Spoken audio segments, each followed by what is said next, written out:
Welcome back, listeners, to Sandman Stories Presents, a folklore podcast where I read you to sleep or until the next story. I'm your host, Dustin. Today we are back in the book of SIMLA Folk Tales by Alice Dracott. Here we have two quick stories about Sheik Chilli, who isn't the brightest, but he has a good heart. Okay, let's begin. Sheik Chilli.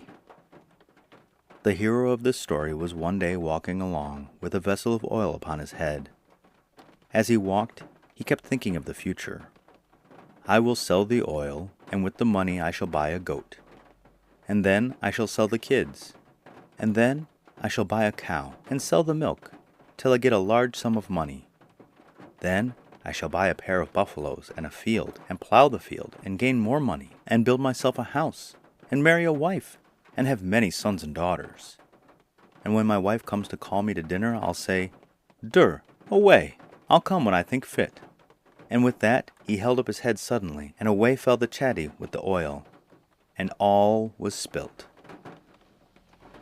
This upset Sheik Chilli so much that he began to yell, "I have lost my goats, I have lost my cows, I have lost my buffaloes, and my house, and my wife and children."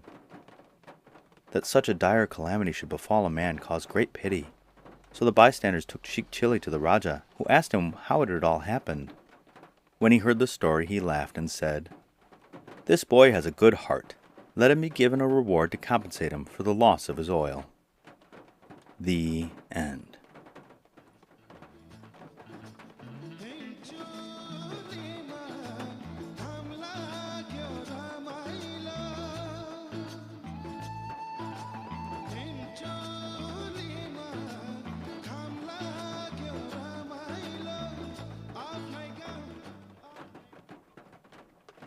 Okay, and story number 2, Sheik Chilli. Sheik Chilli was going to be married, so his mother said, "My son, whatever your wife gives you to eat, be content with your namak pani," literally salt and water. But a native always speaks of his food as namak pani. "And do not grumble, but eat uncomplaining." So when he was married, and his wife placed his food before him, he remembered his mother's warning and kept repeating, "Namak pani, namak pani," till his wife was disgusted, and taking him at his word, gave him salt and water to drink. During the night he felt very hungry, and asked her to give him some food, but she said, "I'm not going to get up and cook food for you at this hour of the night. But if you go into a certain room, you will find some honey in a jar on the shelf. Eat a little of that." Sheik Chilli, in trying to reach the jar of honey, upset it, and it came pouring down on him.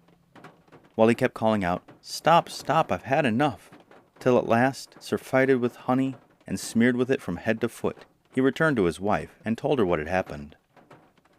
She advised him to go into the next room where he would find some wool and clean himself with it. He tried to do this, but the wool stuck fast to the honey and covered his body and his hands, so that he looked more like a sheep than a man, and his wife told him that he had better go sleep with the sheep until the morning, when she would prepare some warm water for him to have a wash. That night, some thieves came in to steal the sheep, and in the darkness they felt each one to see which was the fattest. Sheik Chilli was fast asleep, and they thought he was a very fine sheep, so they put him into a bag and ran away, taking him with them. When he awoke, he kept calling out, "Let me go, let me go!" This frightened the robbers, who had never heard a sheep call out before, and so they put down the bag, and out dropped Sheik Chilli. The robbers asked him who he was and said, "You must come with us now, for we are just going to rob the house of the very rich Bunia. While we gather the spoils, you keep watch that he does not wake." Sheik Chilli waited patiently till he thought he heard the robbers were ready to run away. And then he dropped some hot rice that was cooking in a pot on the fire upon the hand of the Bunia's wife. She awoke with a scream, and the robbers ran away. Then Sheik Chilli explained how he had saved the Bunia from a great loss, and was allowed to go free without any more questions being asked. When he got outside, he saw a camel laden with all sorts of treasure. The camel driver had turned aside for a minute or so, and Sheik Chilli could not see him. So he let off the camel, made over its pack to his mother, and let it walk away empty. The next day there was a great fuss, and the town crier went round to say that a camel had strayed, and certain valuable goods that were lost. Sheik Chilli's mother heard this, and knowing how simple her son was, she feared that he would tell everyone where the things were. So she resolved to divert his mind, and that night cooked some gulgulas, a very favorite native dish like fritters, and flung them into the garden. Then she woke her son and told him it was raining gulgulas from the sky. The foolish fellow ran out and called to everybody, "It is raining gulgulas! It is raining gulgulas!" Everybody thought him a fool and said, "Is that mad Sheik Chilli? Who is going to listen to him?" Next day Sheik Chilli heard the town crier calling out about a camel, so he promptly said, "My mother has the things. I myself brought the camel to her." Then they all crowded to his mother's door, and she asked, "On what day did you bring the camel, my son?" "The day it rained gulgulas, mother." So the people walked away disgusted and said, "What fool's talk is this? Whoever heard of it raining gulgulas? The one statement is as false as the other." After this, his mother advised him to return to his wife, who must wonder what had become of him. "And mind," she said, "whatever your wife may say, you must agree, and say akabat, or quite right, as the English would say, good or very good news." So he returned to his wife, and the first piece of news that was given to him was that her mother had been put into prison, to which he replied, "Akabat," or very good. On this his wife was exceedingly vexed, and turned him out of the house. He returned to his mother, who asked him what had happened. She said, "You are indeed a foolish boy. You should have said, 'Aha, aha, this is indeed sad news.' I hope you will remember that next time what I have told you." So Sheik Chilli went back to his wife, who greeted him with the news that his mother-in-law had been released.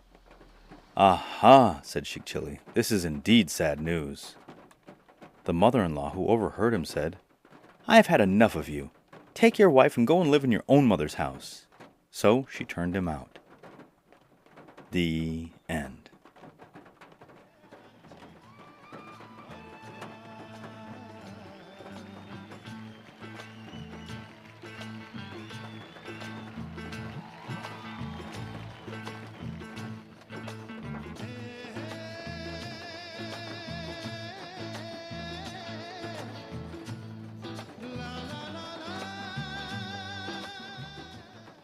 I love the way he thinks very logically, but then does everything wrong. It's a fun couple of stories showing how empathy would go a long way. We will see you again, Sheik Chilli. And the podcast shoutout is to Tracing Owls, hosted by Vuk. Tracing Owls is all about occult and mysteries, but at the same time he has no patience for UFO conspiracy theories. It's a fun romp through mysteries, as they have to do with humans and human culture. It's never a dull ride. And if you like his show as much as I do, go and give him a like, a rating, and a review. And my listener shoutout goes most likely to Vuk, as I only have a few listens in Bosnia and Herzegovina. Sarajevo is the capital and cultural hub of Bosnia and Herzegovina. It has been nicknamed the Jerusalem of Europe and the Damascus of the North. It has been an Ottoman city, a Croat city, an Austro-Hungarian city, a Yugoslavian city, and now it is a Bosnian Herzegovinian city. It is in a gorgeous part of Europe, and I would really like to go. And so to my listeners, Vuk says, Hvala vam I laku noć. And from me, thank you and good night.